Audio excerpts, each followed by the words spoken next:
Hey y'all, it's Wait and welcome to another Free to Flow Friday. So today's tip on how to live your most free and abundant life is to use what you've got. So I've just been meditating on it this week.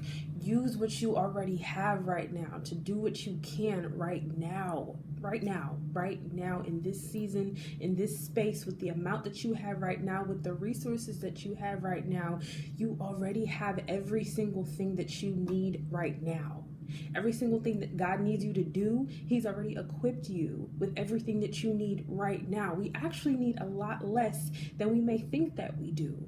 You know, we don't need $1 million to write our book. We don't need $1 million to shift our mindset. You know, I feel like a lot of us think that certain big changes have to come before we can step into a new season, before we can change our ways, before we can be happy, before we can lose weight, all of these things. No, I feel like we really need to get comfortable with starting during an uncomfortable season. Does that make sense? Get comfortable during an uncomfortable season. Get comfortable with starting. Get comfortable with stepping out of your comfort zone. Get comfortable with, if all you have is $5, learning how to manage that $5 to the best of your ability, so that when more does come in, when more does start to flow, then you'll be able to manage it and you're not going to just lose it right away. Because the more time we spend sitting here and waiting for more to just come, or waiting for the right time to look for to apply to the job that we really, really want, but we are afraid that we'll never be qualified for, or we're not qualified for. The more time we wait to start working out or start eating better, you know, the more time that we wait to start taking ourselves out on dates, you know, the more time that passes, that's time that you can't get back, that you're losing. That in all honesty, you could start doing those things now and start transforming your life now, so that when the things that you truly want do start coming to you, because you will start attracting them, then you're going to be able to receive them better, and you'll be able to work consistently in that space of jumping out of your comfort zone and doing the things that scare you, and of starting new things, because you'll already have built up that practice of doing new things and starting new things and meeting new people and doing the things that you love, and being the person that you want to be, being that person that you've dreamt about, being even more than that, because God already has that plan for us of who we are, who He's called us to be, that we can't quite see yet. So we start seeing bits and pieces the more experiences that we have. And so I think some of us take way too much time working out of a space of lack, or working out of a space of fear that we're not good enough, and just thinking that maybe if I was this way, then things would work in my favor. I dare you to ask yourself, what if my flaws are exactly what somebody needs? What if exactly the way that I am, exactly the way that I look, exactly the way that I talk, exactly the way that I have of explaining things, of doing things, of dancing, what if my uniqueness can save somebody's life?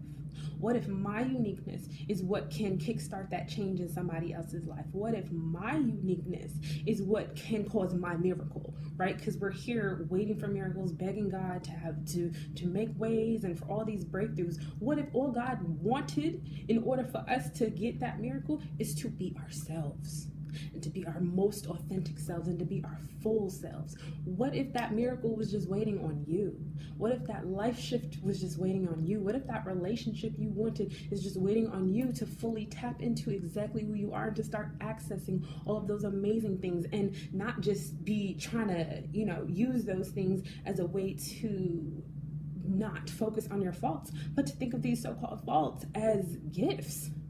Right? So at the event I just did in DC, it was just crazy, because one of the women who was speaking to me was saying how the way that she even found me on Instagram was because she was going through like the praise hashtag or something. And one reason she was just drawn to me was because I'm curvy. You know, I've never been thin. I probably might not ever. I don't know. I don't really care. But that's something that took me a really long time to love about myself, you know, to embrace the fact that I have a different body than some people. You know, I don't look like everybody else all the time. I have like all this hair, you know, and I'm not thin. There's a lot of body on me, and that's okay. But the fact that the reason why she found me and was drawn to me was because she saw that I looked like her. And this is why when we talk about representation and representation in all different spaces, it's so important, because once you see somebody else who looks like you doing something that you want to do, it gives you that extra push. It gives you the faith and the thought that, wow, if she can do it, then I can do it too. You know, if she's able to accomplish this, then maybe I can accomplish that too. If she's able to move that way, then maybe I can move that way too. Maybe all these things that people said about me are not true. Maybe these negative things that people try to speak over my life are just false. And then once you start thinking that, then you can start questioning all the different names that you've been dealt, or just all the different ideas that you may have had about yourself, and be able to ask, but is this actually true? Or even if this is true, is this a bad thing?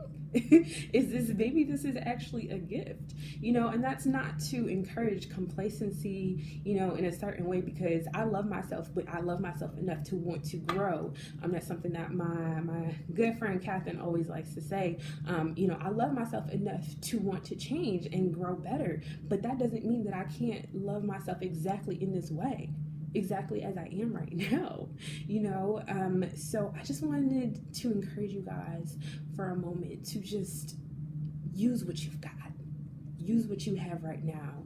Use all you have right now. Give all that you have right now into yourself and into your life and into the lives of others, and just use whatever you have right now. It doesn't matter if you don't have everything that you wanted, because everything you wanted isn't even everything that you needed.